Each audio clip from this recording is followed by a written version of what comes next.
মোৰ সম্বন্ধীয় ভাইটি হয়। মোৰ খুৰা নিজা খুৰা নহয় আৰু গাঁৱৰে এজন খুৰা, তেখেতৰ ভাইটি হয়। গুলিটো আপোনাৰ বাওঁ চাইডে লাগিছে তাৰ, এনে ডক্টৰে কোৱা হিচাপে পিছফালে লাগিছে।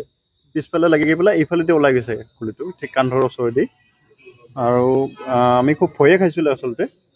তো তাৰ যিটো পৰিস্থিতি হ'ল, স্পটত মই নাই, কিন্তু যিসকলে আছিলে দেখা পাইছে আৰু অত্যন্ত ব্লিডিং হোৱা দেখা পালোঁ আমি। মোক মোবাইলত ফটো মাৰি দিলে।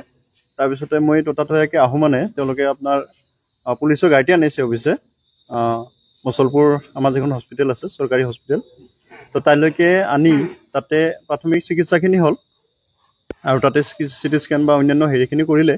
তাৰপিছত তেওঁলোকে GMCHলৈ মানে হেৰি কৰি দিলে। কিন্তু আমি ৰাস্তাতে গম পালোঁ যে আমাৰ উপায়ুক্ত মহোদয় বাক্সাৰ, তেখেতৰ নিৰ্দেশ মৰ্মে এইমছত অনাৰ কাৰণে যোজা কৰা হৈছে। আৰু আমাৰ এম্বুলেঞ্চৰ ড্ৰাইভাৰজনে সেইমতে আমাক ক'লে যে আমি এইমছলৈকে যাম। তো এতিয়া কণ্ডিশ্যন মোটামুটি ঠিকে আছে।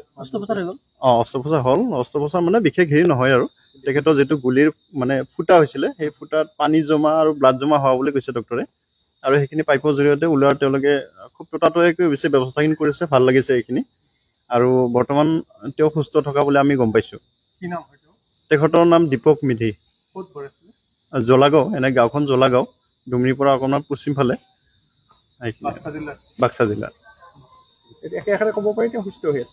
মোটামুটি সুস্থ হৈ আছে। এতিয়া ধৰক বাকী ৰিপৰ্টবিলাক বাৰু অহা নাই, কিন্তু আহিলে গোটেইখিনি হয়তো গম পাম। কিন্তু যি ধৰণৰ কথা বতৰা কৈ আছে তেখেতে, বেমাৰীৰ মানে ল'ৰাজনে কথা বতৰা পাতি আছে। হয়, মই তেওঁৰ লগতে আছোঁ। ব্যক্তিগতভাৱে কৰি আছোঁ। এতিয়া বাকী পিছত কি পৰ্যায় আহে সেইখিনি আৰু ডক্টৰসকলে গম পাব। ওলাই গৈছে ডক্টৰসকলে ওলাই যোৱা বুলি কৈছে, পিছফালেদি সোমাই পেলাই আগফালেদি ওলাই যোৱা বুলি কৈছে।